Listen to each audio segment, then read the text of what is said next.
মুক্তি বুলি ক'লেও অকণমান আকৌ আমাৰ ভুল ধাৰণা এটা আছে।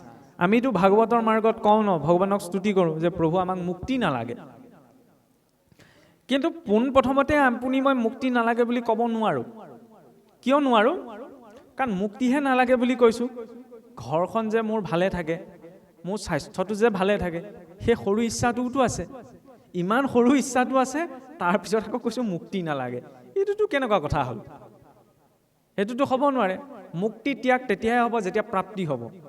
মানে মই চাকৰিটো পোৱাই নাই, নোপোৱাৰ আগতে মই কৈ আছোঁ মোক চাকৰি নালাগে নালাগে বুলি, কাম হ'ব জানো? নহয় ন। আপুনি মোক ক'ব যে প্ৰথমতে চাকৰিটো পাই দেখুওৱা, তাৰ পাছত ত্যাগ কৰিবা। ত্যাগ কৰিবলৈ বস্তুটো লগত থাকিব লাগিব ন। প্ৰথম মুক্তিৰ অধিকাৰী ভাগৱত কিয় দিয়া হ'ল? তকাৰম তত্ত্বভাৱকম, সেই তত্ত্ব জানি জীৱত তৰি যোৱাৰ বাবে। ক'ৰ পৰা? এই জন্ম মৃত্যু জৰা ব্যাধিৰ চাইকেলটোৰ পৰা, ইয়াৰ পৰা বাহিৰ হৈ যোৱা, সেইটোতো মুক্তি। এতিয়া মুক্তিৰ স্তৰ কিছুমান আছে। আপোনাৰ ভাৱে জানে যে 5 প্ৰকাৰ মুক্তিৰ কথা বোলে শাস্ত্ৰত কোৱা হৈছে। সাৰূপ্য, শালুক্য, সামীপ্য, সাযুজ্য, লীন বা নিৰ্বাণ। শালুক্য মানে ভগৱানৰ সমান একেখন লোকত থাকিবলৈ পোৱা বুলি। সামীপ্য মানে ভগৱন্তৰ সমীপত। সাযুজ্য মানে ভগৱন্তৰ সমান মৰ্যাদাৰে থাকিবলৈ পোৱা। শালুক্য মানে ভগৱন্তৰ একেখন লোকত, আৰু লীন বা নিৰ্বাণ মানে তেওঁতে বিলীন হৈ যোৱা। হয়নে? এই 5টা যে মুক্তি আছে, এই 5টা মুক্তি পাবলৈ হ'লে জীৱই শৰীৰটো এৰিব লাগে। হয়নে? ভগৱন্তৰ লোকখন পাবলৈ হ'লে এই নশ্বৰ শৰীৰটো এৰিব লাগিব। ভাগৱতত মুক্তিৰ সংজ্ঞাটো সুকীয়া। এই 5 প্ৰকাৰ মুক্তি পাবলৈ হ'লে শৰীৰটো এৰিব লাগিব, কিন্তু ভাগৱতে কি ক'লে? শৰীৰটো থাকিয়ে জীৱই মুক্তি পোৱা সম্ভৱ। কেনেকৈ? যেতিয়া জীৱই ইচ্ছাবিলাক থাকোঁতেই শৰীৰটো ত্যাগ কৰিব লগা হয়, তেতিয়াহ'লে লাগিলে ইয়াত আৰু যজ্ঞানুষ্ঠান নাপাতো কিয়, সেই জীৱ আকৌ সংসাৰলৈ আহিবই লাগিব। এইটো কথাটো ভুল যে আমি যে কওঁ সকলোকে মহাপাপীজনকো নামে উদ্ধাৰ কৰি নিব। নামে উদ্ধাৰ কৰি নিব, মইহে ভাবিছোঁ বা আপুনিহে ভাবিছে। মই মৰাজনে যদি সেইটো বিশ্বাসত নাই লোৱা, তেতিয়াহ'লে মই কেনেকৈ উদ্ধাৰ হৈ যাম? আমি যেতিয়া আগমুহূৰ্তত কৈছোঁ বিশ্বাসে মিলয় হৈ, আৰে মই বিশ্বাসেই কৰা নাই, মই সেইটো স্তৰলৈ যাবই পৰা নাই, তাৰপিছত ভাবিছোঁ কি মই সংসাৰলৈ আকৌ নাহোঁ। নহয়, আহিব লাগিব। তাৰ আধাৰতেও জীৱই ভিন্ন শৰীৰ পায়। আৰু যেতিয়া শৰীৰটোত প্ৰাণ শক্তি থাকোঁতে ইচ্ছাৰ নিবৃত্তি হৈ যায়, সেইটোক কোৱা হৈছে কি জীৱন্ততে মুক্ত। মানে তেওঁ নিজৰ দায়িত্বটো পালন কৰি আছে, সংসাৰৰ প্ৰতি কোনো আসক্তি নাই।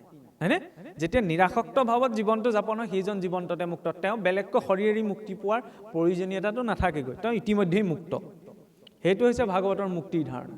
কিন্তু মোৰ যদি মৃত্যুৰ আগমুহূৰ্তলৈকে কিবা যৎকিঞ্চিত মানুহ ইচ্ছা এটা থাকে, মানুহৰ থাকে নহয় অন্তিম ইচ্ছা, হয়নে? ইচ্ছা থকাৰ কাৰণে মই ওপৰলৈ যাবলৈ নাপাওঁ, ইয়াতেই শৰীৰ পাম। সেইটো কথা ভগৱান কৃষ্ণই স্পষ্ট কৰিছে। ইয়ং ইয়ং ভাৱ স্মৰে নিত্যম তজ্য অন্তে কলেবৰম তং তমৈৱতী কন্তেয় সদা তৎ ভাৱ ভাবিত। যে অন্তিম সময়ত আকছো আমি যিয়েই নকৰোঁ কিয়, যেনেধৰণৰ চিন্তন মনলৈ আহিব তাৰ অনুৰূপতেই জীৱই গতি পাব। কংসই অন্তিমত কৃষ্ণকেই দেখিলে, সেইকাৰণে কৃষ্ণ ৰূপ ধাৰণ কৰি যাবলৈ পালে। মহাৰাজ ভৰতে হৰিকে ভজনা কৰিম বুলি সকলো এৰি থৈ গৈছিল। হৰিণ পোৱালিটোৰ কথা মনলৈ আহিলে আৰু হৰিণৰ জন্ম লাভ কৰিলে। কি দেখুৱাইছে? সেইকাৰণে ইয়াতো এইটো সিদ্ধান্ত স্পষ্ট ৰূপত প্ৰকাশ পাইছে। যতো ভৱতি ততো ভাৱ যতো ভৱতি, যেনেধৰণৰ ভাৱ হ'ব তেনেধৰণৰ ৰিফ্লেকশ্যনেই আমাৰ জীৱনত ঘটিত হ'ব। এতিয়া জানিবলৈ বুজিবলৈতো বহুত কথা আছে। ভাগৱতৰ মাৰ্গত প্ৰকৃততে ভাগৱতৰ কথা আৰম্ভ হৈছে 3য় স্কন্ধৰ পৰাহে। মূল ভাগৱতৰ 10 লক্ষণ বৰ্ণনা 1ম আৰু 2য় স্কন্ধ ভাগৱতৰ আৰম্ভণি অংশহে। এইখিনি ব্যাখ্যা হৈ গ'ল, ইয়াকে যে পাকে প্ৰকাৰে আমি এতিয়া বুজিবহে লাগে। 1ম স্কন্ধে আৰম্ভণি হৈছে কি? সকলোৱে জানে, ঋষিসকলৰ প্ৰশ্নৰ পৰা, হয়নে? অন্য মাৰ্গত আপুনি প্ৰশ্ন কৰিব নোৱাৰে, প্ৰশ্ন কৰিলে ধৰ্ম বিৰুদ্ধ বুলি কোৱা হ'ব। আমি যাক যিখন পাশ্চাত্যক আধুনিক বিশ্বৰ আৰম্ভণি, বৈজ্ঞানিক যুগৰ আৰম্ভণি বুলি ভাবি থাকোঁ, সেইখন পাশ্চাত্যৰ ক্ষেত্ৰতে গম পোৱা যায়। যিটো সময়ত গেলিলিঅ' আৰু কপাৰ্নিকাছে কৈছিল যে পৃথিৱীখন স্থিৰে নাথাকে, সূৰ্যৰ চাৰিওফালে ঘূৰি থাকে, কিন্তু বাইবেলত আছিল কি বুলি? পৃথিৱীখন স্থিৰে থাকে, তাৰ কাষেদিহে সূৰ্যটো ঘূৰি থাকে। কিন্তু যেতিয়া গেলিলিঅ' কপাৰ্নিকাছে কৈছিল যে এই কথাটোতো ভুল, ধৰ্ম বিৰুদ্ধ বুলি তেওঁলোকক কাৰাগাৰত ভৰাই থৈছিল। কিন্তু ঠিক একেটা সময়তে সেইখিনি সময়ত আজিৰ পৰা 1600 শতিকাত এইখন ভাৰতবৰ্ষত এই ভাগৱতৰ পৰম্পৰাটি কি হৈছিল জানেনে? খ্ৰীষ্টপূৰ্ব 113 তেতিয়াতো আটাইতকৈ ভাগৱতৰ পৰম্পৰা আটাইতকৈ পুৰণি ইতিহাসৰ প্ৰমাণ। শুংগ বংশৰ ৰজা বাগভট্টৰ দিনত যেতিয়া তক্ষশিলাৰ ৰজা এনটিএল কিটছৰ এম্বেছডৰ অৰ্থাৎ তেওঁৰ পঠিওৱা পৰিব্ৰাজক বুলি কৈছোঁ আৰু হেলিঅ'ডৰাছ যেতিয়া ভাৰতলৈ আহিছিল, তেতিয়া সেই হেলিঅ'ডৰাছে আজিলৈকে ভাগৱত পৰম্পৰা আটাইতকৈ পুৰণা বিদেশী ব্যক্তি যি আহি ভাৰতবৰ্ষত ভাগৱত ধৰ্ম গ্ৰহণ কৰিছিল। আজিও মধ্যপ্ৰদেশৰ বেছ নগৰত গৰুৰ স্তম্ভ স্থাপন কৰা আছে, তেওঁৱেই স্থাপন কৰি তলত লিখা আছে, আৰু তেওঁ হেলিঅ'ডৰাছ নিজৰ নামৰ আগত প্ৰথম মহাভাগৱত উপাধিটো ব্যৱহাৰ কৰিছিল। ইতিহাসৰ হিচাপত যদি আমি চাওঁ তেতিয়া ভাবি চাওকচোন, কিছুৱে কয় নহয় ভাগৱতৰ পৰম্পৰা 1200 শতিকাতহে আৰম্ভ হৈছিল। তেতিয়া এয়া কি? খ্ৰীষ্টপূৰ্ব 113তে এজন বিদেশী ব্যক্তিয়ে এই ভাগৱত ধৰ্মত শিক্ষিত দীক্ষিত হৈছিল। আৰু সেই ভাগৱতৰ পৰম্পৰাতে ইয়াত আৰ্যভট্ট বৰাহমিহিৰে বহি নৱগ্ৰহৰ গণনা কৰি আছিল। সেই গণনা বুলি ক'লে বহুতে এতিয়া হেৰি বুলি ভাবে, জ্যোতিষৰ কথাটো আহিলেই মানে এই পাথৰটো লোৱা, আঙুঠিটো পিন্ধা, দুলডাল পিন্ধা ইয়ালৈ লৈ যায়গৈ। কিন্তু জ্যোতিষো এক বিজ্ঞান। ভাগৱততো সেই জ্যোতিষ চক্ৰৰ বৰ্ণনা পৰৱৰ্তী অধ্যায়ত আহিছে।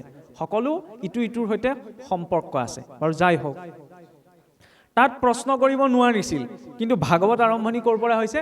প্ৰশ্নৰ পৰা। হয়নে?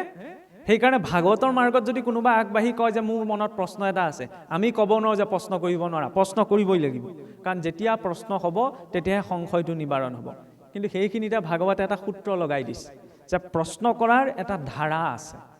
মই যদি সুধোঁ, হেৰি আমুকৰ বাপেকৰ নাম কওকচোন, আমুকৰ পুতেক ৰামৰ পুতেকৰ নাম কওকচোন, এই মুঠটোৱে কি বুজাইছে? এইটোৱে জিজ্ঞাসা বুজোৱা নাই, এইটোৱে দাম্ভিকতা বুজাইছে। দাম্ভিকতাত প্ৰশ্ন নহয় বা জিজ্ঞাসা নহয়, হয়নে? দ্বিতীয়তে, কিবা এটা বিষয় মই জানো, জনাৰ পিছত নজনা ভাও ধৰি সুধিছোঁ, হেৰি আমুকৰ বিষয়ে ক'ত পাইছিলে কওকচোন। তাৰপিছত আপুনি কোৱাৰ পিছত আকৌ মই উল্টাই কমেণ্ট কৰিছোঁ যে নহয় আপুনি ভুল কৈছে, আমুকত এনেকৈ আছে, তামুকত মই তেনেকৈ পাইছিলোঁ। আৰু প্ৰথমতে যদি মই জানিছিলোঁ নক'লোঁ কিয়? সেইটো কি? কপটতা। জিজ্ঞাসা না কপটতাত হয়, জিজ্ঞাসা না দাম্ভিকতাত হয়। তদ্বিদ্ধি প্ৰণিপাতেন পৰিপ্ৰশ্নেন সেৱয়া, শ্ৰদ্ধাযুক্ত হৈ গুৰুৰ সন্মুখত নিজৰ জিজ্ঞাসা প্ৰকাশৰ জৰিয়তেহে প্ৰশ্নৰ সংশয় নিবাৰণ হয়। প্ৰথমতে শৌনকাদি ঋষিসকল অভিমানত বহিছিল যেতিয়া শুকদেৱে ৰজা পৰীক্ষিতক ভাগৱত কৈ আছিল। সেইবাবে তেওঁলোকে বৰ বিশেষ বুজিব নোৱাৰিলে। কিন্তু পাছত যেতিয়া দেখিলে এইখিনি কথা শুনিছোন পৰীক্ষিতে ইমান আনন্দ মনেৰে মৃত্যুক পাই মুক্তি লাভ কৰিছে, আকৌ ক'লে বোলে নাই ভালকৈ কথাখিনি শুনিব লাগিব। শুকদেৱৰ ওচৰলৈ গ'ল, আপুনি আকৌ এবাৰ কওক, ভালকৈ আগতে নুশুনিলোঁ।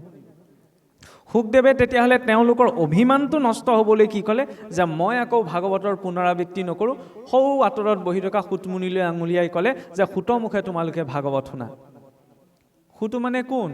পুৰাণ ভাৰত যিটো জানয় সম্যক, তাহাকে বোলয় সুত শাস্ত্ৰৰ সন্মত। যিজনে পুৰাণ, অষ্টাদশ পুৰাণ, ভাৰত, ৰামায়ণ, মহাভাৰতৰ সম্যক ধাৰণা যিজনৰ ওচৰত আছে সেইজনক সুত বুলি কোৱা হয়। অভিমান নষ্ট কিয়? কাৰণ ভক্তি মাৰ্গত 5টা বিষয়ৰ পৰা সহজে অভিমান জাগে।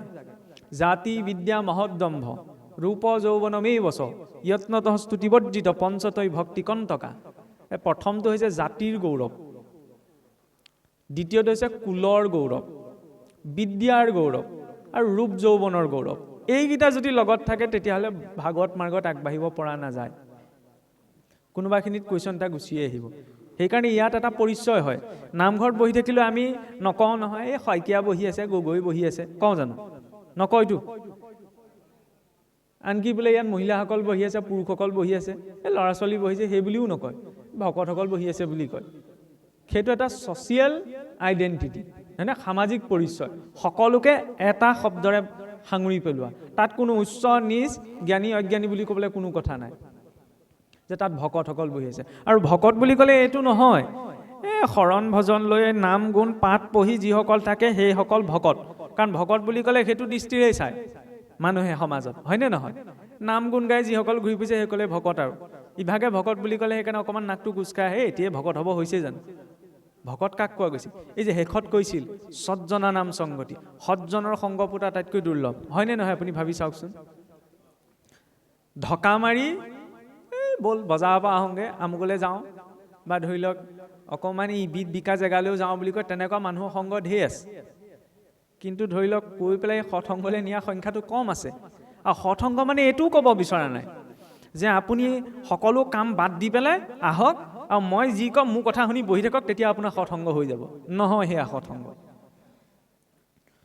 যিদৰে নামঘৰলৈ আহিলে আমি ধৰি লওক পুৰুষসকলে গা পা ধুই ধুতি চুৰিয়া পিন্ধি আইসকলেও চেলেং গামোচা লৈ মানসিকভাৱে কায়িকভাৱে প্ৰস্তুত হৈ আহে ন। সৎসংগলৈ যাওঁতেও তেনেদৰে প্ৰস্তুত হৈ যোৱাটো প্ৰয়োজন। মোৰ যদি খোৱা বোৱা ভাল নহয়, বাক্য বচন ভাল নহয়, আচাৰ আচৰণ ভাল নহয়, তাৰপিছত মই আৰু গুৰুৰ সৈতে গা খেলাই বহি থাকোঁগৈ, মই পৰিৱৰ্তন হ'ম নি? নহওঁতো। সৎসংগ মানে এইটো নহয় যে ব্যক্তিজনৰ সংগ। সৎসংগ মানে তেওঁৰ সেই খাদ্যটো সৎটো থাকিব লাগিব, সাত্বিকতাটো থাকিব লাগিব, তেওঁৰ সেই আচৰণতো সাত্বিকতাটো থাকিব লাগিব, তেওঁৰ সেই কৰ্মটো সাত্বিকতাটো থাকিব লাগিব, তেতিয়া সৎসংগ। আৰু অসমীয়াততো এটা আপ্তবাক্য আছেই নহয়, যেনেকুৱা সংগে ৰতি তেনেকুৱা জীৱনৰ গতি। যেনেকুৱা সংগে ৰতি হ'ব তেনেকুৱা জীৱনৰ গতি হ'ব। কথাটো অকণমান বহলকৈ চাওঁ। সংগটোত কিমান কিয় গুৰুত্বতা দিয়া হ'ল? কাৰণ সংগটো বহুত ৰেলিভেঞ্চ আছে। মই কিমান কথা জানো, কিমান বুজিছোঁ, সেইবোৰ চব ব্যৰ্থ হৈ পৰে যদি অসৎ সংগত আপুনি মোক দেখিবলৈ হয়। কথাটো কৈছোঁ, মোক যদি ওলাই যাওঁতে আপুনি মদৰ দোকান এখনৰ সন্মুখত দেখে, আপুনি কি বুলি ভাবিব? মোক যদি মদৰ দোকান এখনৰ সন্মুখত দেখে, আপুনি কি বুলি ভাবিব? মই তাত ভাগৱতৰ কথা ক'বলৈ গৈছোঁ বুলি ভাবিব নি? ভুলতো নাভাবে, বা সেইখিনি সময়ত নাভাবিলেও ঘৰলৈ গৈ আপোনাৰ মনলৈ আহিবগৈ যে এইজনক সেই খুৰাৰ দোকানখনৰ সন্মুখত কিয় দেখি থৈ আহিলোঁ, নহয়নে? মই কিমান জানো, কিমান বুজিছোঁ, সেইটোৱে মেটাৰ কৰিলে জানো? নকৰিলে। মই কি সংগত গৈ থিয় হ'লোগৈ, সেইটোৱে মেটাৰ কৰিলে। তাৰ বিপৰীতে একো নজনা, একো নুবুজা ব্যক্তি এজনো আহি যদি নামঘৰত ধুনীয়াকৈ বহি আছেহি, কাৰোবাৰ সাহস আছেনে এইজনে শাস্ত্ৰ নপঢ়ে, এইজনে ধৰ্ম কৰ্ম নাজানে বুলি নামঘৰৰ পৰা উঠাই পঠিয়াবলৈ? কোনেওতো নপঠায়, কাৰণ তেওঁকো ভকত বুলিয়ে ভাবিব ন। কিহে ক্ৰিয়া কৰিলে? কাৰণ এটা ভাল পৰিৱেশলৈ আহিছে, হয়নে নহয়? ক'ব বিচৰা হৈছে সেইটো। তেতিয়াহ'লে কি আমি জীৱনত অকল চাৰিওপাশেতো আমাৰ মনৰ লগত নিমিলা বা আমি অসৎ বুলি ভবা তেনেকুৱাও কিছুমান ব্যক্তিত্ব আছে, তেতিয়া তেওঁলোকক দেখিলে চিধাই আমি লেই চেই কৰিম নি? নহয়, সেইটো এটা বহুত ডাঙৰ ভুল, যিটো আমাৰ সমাজত পূৰ্বতে হ'ল, আজিকালি কমিছে। আগতে যেতিয়া সমাজৰ লগত নিমিলা কাম এটা কোনোবা এজনে আচৰণ কৰে, মই ক'বলৈ যোৱা নাই কি কাম, তাৰপিছত কি কৰা দেখা যায়, এঘৰীয়া কৰি দিয়ে নে নিদিয়ে? এঘৰীয়া কৰি দিয়ে নে নিদিয়ে? আৰু তাৰপিছত আমি এইটো ভাবোঁ, তেওঁক এঘৰীয়া কৰি দিয়া হ'ল যেতিয়া তেওঁ সংশোধন হ'ব, তেওঁ সংস্কাৰী হ'ব, হয়নে? ভুলতো নহয়, বেছিকৈ এগ্ৰেছিভ হয়, বুলিব মোৰ লগত এনেকুৱা কৰিলে নহয়, এতিয়া চাহ মই তহঁতৰ লগত কেনেকুৱা কৰিম, এনেকুৱা এটা মুড হয়। কাৰণ পজিটিভকৈ কোনো মানুহে নাভাবে নিজৰ লগত যেতিয়া কিবা এটা বেয়া ঘটে, হয়নে? সেইবাবে চাব, আমাৰ ইমান হাজাৰ বছৰ পুৰণা ইতিহাস আছে, কোনো ইতিহাসত আপুনি এনেকুৱা এটা ঘটনা নাপায় যিটো ইতিহাসত কোনোবাই বোলে সমাজৰ লগত নিমিলা কাম এটা কৰিলে সেইকাৰণে তেওঁক এঘৰীয়া কৰি দিয়া হ'ল। ক'তো বিচাৰি দিব নোৱাৰে।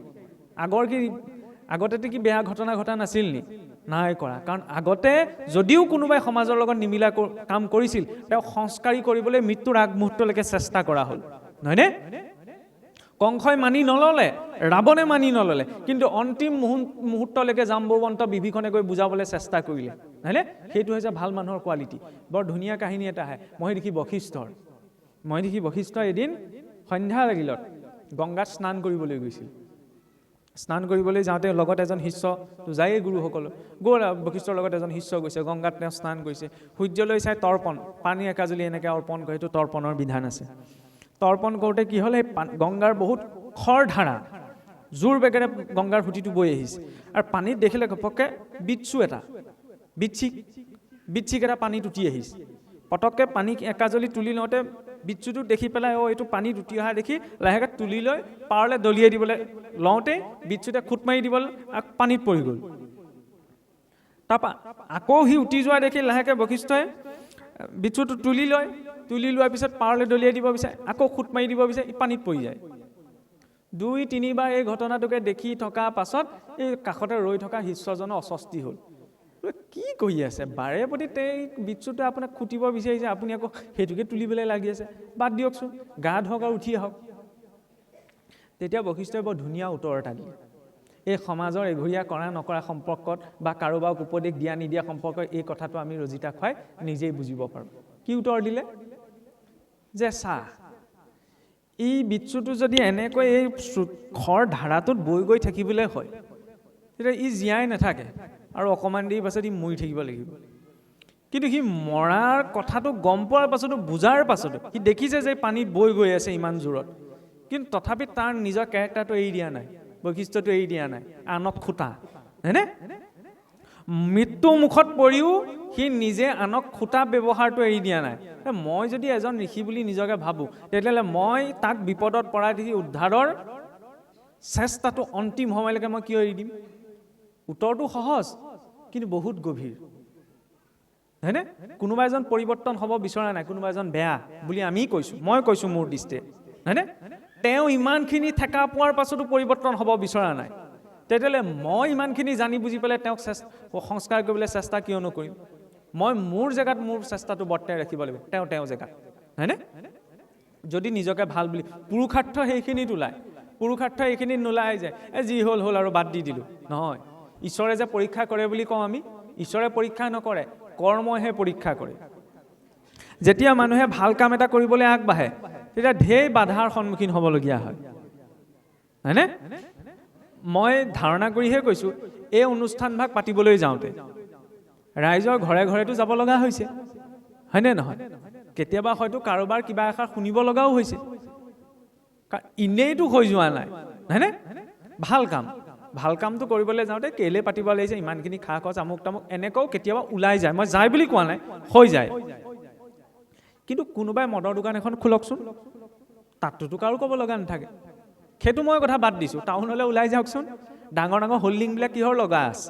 আমিতো শিক্ষিত বুলি কওঁ ন, সুৰাৰ বটলৰ, গুটখা পেকেটৰ। তাৰপিছত আমি নৈতিক শিক্ষা দিওঁ কলেজত, স্কুলত, ইউনিভাৰ্চিটিত যে ধূম্ৰপান কৰিব নালাগে, গুটখা খাব নালাগে, হোল্ডিং লগাই দিছোঁ কিহৰ? দেখিছেনে? নৈতিকতাটো ঈশ্বৰে সেইখিনিত চায় যে ঈশ্বৰে ইমান ভাল মেচিন এটা দিছে, এইটো ধোঁৱা নোলায়।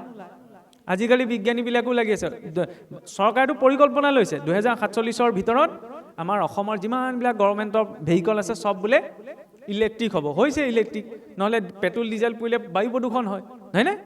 ধোঁৱা নোলোৱা গাড়ী বনাবলৈ পৰিকল্পনা কৰিছে, আৰু ঈশ্বৰে ইমান ভাল মেচিন এটা দিছে কেনিও ধোঁৱা নোলায়। এইটোৰ পৰা যদি ধোঁৱা উলিয়াই আছে, নৈতিকতাটো কি থাকিল? ধৰ্ম হৈছে অধৰ্ম হৈছে এইবোৰ বাদ দিয়ক, নৈতিকতাটো কোনখিনিত থাকিল?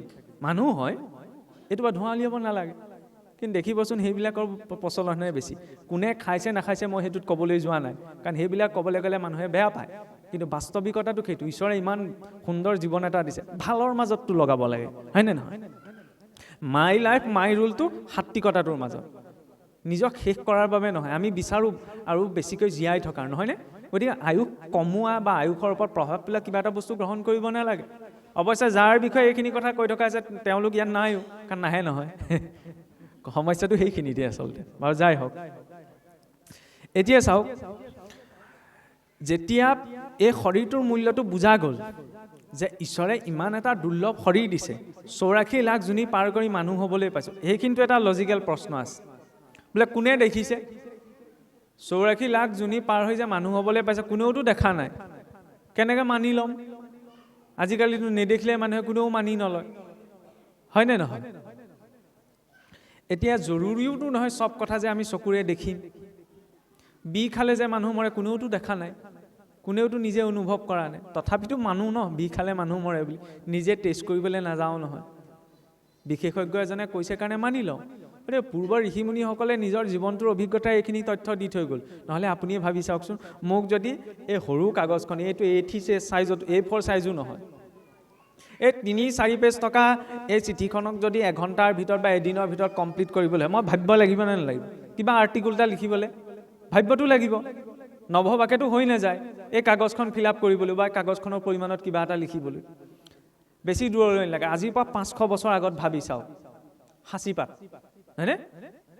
গছৰ পৰা সাঁচিপাত দেখিলে প্ৰস্তুত কৰোঁতে কিমান কষ্ট হয়, এমাহ-1.5 মাহ সময় লাগে। শুকুওৱা, পানীত তিওৱা, নিয়ৰত ডুবোৱা, আকৌ শুকুওৱা, তাৰ ওপৰত শিল মাৰি পেলাই খহটাখিনি আঁতৰোৱা, হয়নে নহয়? ইমানখিনি কষ্ট কৰি লিখা পঢ়া কৰিব লগা হোৱাহেঁতেন আজি 0.5% মানুহে লিখা পঢ়া কৰিবলৈ বাদ দিলেহেঁতেন। কোনে সাঁচিপাত বনাই পঢ়া শুনা কৰি, নহয়নে? কিন্তু সেই সাঁচিপাত বনালে বনাই পেলাই গছৰ গুটি চেপি চেপি চিয়াঁহী বনালে, হয়নে? এই ভাগৱত ইমান ডাঙৰ, আমাৰ দ্বাৰা এঘণ্টা ভাবিব লাগিব, এটা দিন ভাবিব লাগিব এই পেজকেইটা কমপ্লিট কৰিবলৈ। তেতিয়া দিনত সুবিধাও নাছিল, গছৰ তলত বহি বহি লিখি থৈ গ'ল। কাম নাছিল নি?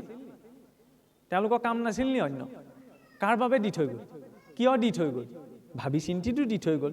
ইয়াত থকা তথ্যখিনি তেওঁলোকৰ অভিজ্ঞতাৰ পৰাইতো দিলে, হয়নে? গতিকে যেতিয়া কোনোবাই ভাগৱত মাৰ্গত আগবাঢ়ে, তেওঁ কেৱল ঈশ্বৰ প্ৰাপ্তিৰ মাৰ্গতে আগ নাবাঢ়ে, গুৰুসকলৰ নিজৰ কষ্টৰ প্ৰতি প্ৰকৃত যিটো বলিদান দি থৈ গ'ল, তেওঁলোকে নিজৰ জীৱনটো অৰ্পণ কৰি থৈ, তাৰ প্ৰতিও সন্মানটো প্ৰকাশ কৰে। শংকৰদেৱ তেনেকৈ প্ৰতিষ্ঠা হয়। জয়গুৰু শংকৰ বুলি কৈ বিশ্ব দৰবাৰত গৈ চিঞৰিলে শংকৰদেৱ প্ৰতিষ্ঠা নহয়। যেতিয়া ঘৰখনৰ পৰা ৰাতিপুৱা গধূলি ঘোষাৰ শব্দটো আহে, নহয়নে? কীৰ্তনৰ শব্দ এটা আহে, ইজনে সিজনে লগ পালে ৰামকৃষ্ণ নামটো মুখত থাকে, শংকৰদেৱ তেতিয়া প্ৰতিষ্ঠা হয়, শংকৰদেৱ তেতিয়া জীয়াই থাকে। এই গ্ৰন্থভাগ ধুনীয়াকৈ গামোচাই মেৰিয়াই ধোঁৱা চাঙৰ ওপৰত তুলি থ'লে, সকামে নিকামৰ দিনা উলিয়ালে শংকৰদেৱ জীয়াই নাথাকে। সকাম নিকামক মই নিন্দা কৰিবলৈ যোৱা নাই, সেইটো আমাৰ সমাজৰ ব্যৱস্থা, কিন্তু তাৰ বাবে ভাগৱত দিয়া হোৱা নাই, হয়নে? ভাগৱত কিয় দিয়া হৈছিল? নিজৰ জীৱনটোক বুজাৰ বাবে। পৰীক্ষিতৰ ওচৰত সময় নাছিল, হয়নে? তেওঁ বুজি পাইছিল, এটা খন্তেকতে বুজি পাইছিল যে তেওঁৰ হাতত থকা শক্তিবিলাক পাৰ্মানেণ্ট বস্তু নহয়। সময়, প্ৰশ্ন সদায় একেটাই আছে যে সময় কাৰো হাতত নাই। এতিয়া ইয়াত বহি থাকোঁতেও গুগলত মাৰি চাওকচোন, প্ৰতি ছেকেণ্ডত কেইজন মানুহ মৰে?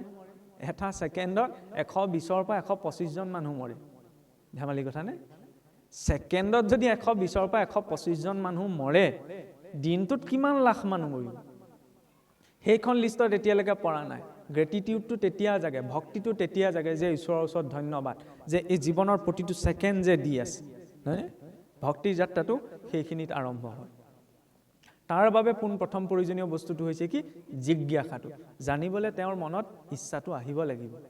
বিনা জিজ্ঞাসাত এই মাৰ্গটোত আগবাঢ়িব নোৱাৰে। সেই জিজ্ঞাসালৈ তেওঁ কলৈ যাব? ব্যাস নাৰদৰ সংবাদৰ জৰিয়তে কি দেখুৱালে? আশ্ৰয়। কাৰ আশ্ৰয়? এজন শুদ্ধ ভক্তৰ। ব্যাসদেৱক কিয় দেখুৱালে? ব্যাসদেৱৰ বাহ্যিক দৃষ্টিটো আমি বেছিকৈ চাওঁ, বোলে 4 বেদ 14 শাস্ত্ৰ লিখিলে, কিছুৱেতো পাগল হৈ গৈছিল বুলি কয়, কিমান অদৰকাৰী কথা কয়। 4 বেদ 14 শাস্ত্ৰত কি ব্যাসদেৱে ইমান বেয়া কথা লিখিলে নি? সেইখিনি লিখি ব্যাসদেৱ পাগল হৈ যাব?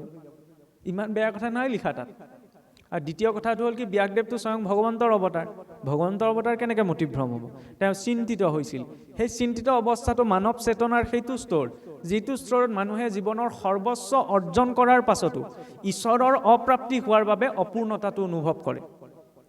ব্যাসদেৱ জ্ঞানৰ একেবাৰে শীৰ্ষত আছিল, নহয়নে? তেওঁতকৈ উৰ্ধত আৰু জ্ঞান চৰ্চা কৰিবলৈ একোৱেই বাকী নাই। তথাপি মনটো অশান্ত হৈ বহি আছে। কিয়?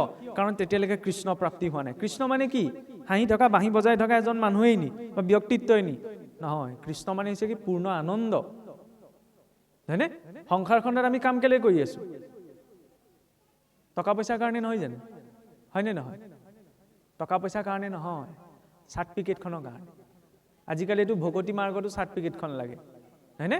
সিদিনালৈকে ভাল আছিল ক'বলৈ যে আমাক শিক্ষাহে লাগে, টকা পইচাই আচল কথা নহয় নহয়। এইষাৰ মনটো ভাল লগা কথা। বাস্তৱিকতাটো কি? চবেহে টকা পইচাৰ প্ৰস্তুতি লাগি আছে, নহয়নে? এইটোকে কয় হাতীৰ খুওৱা দাঁত এটাও আছে, দেখুওৱা দাঁত এটাও আছে।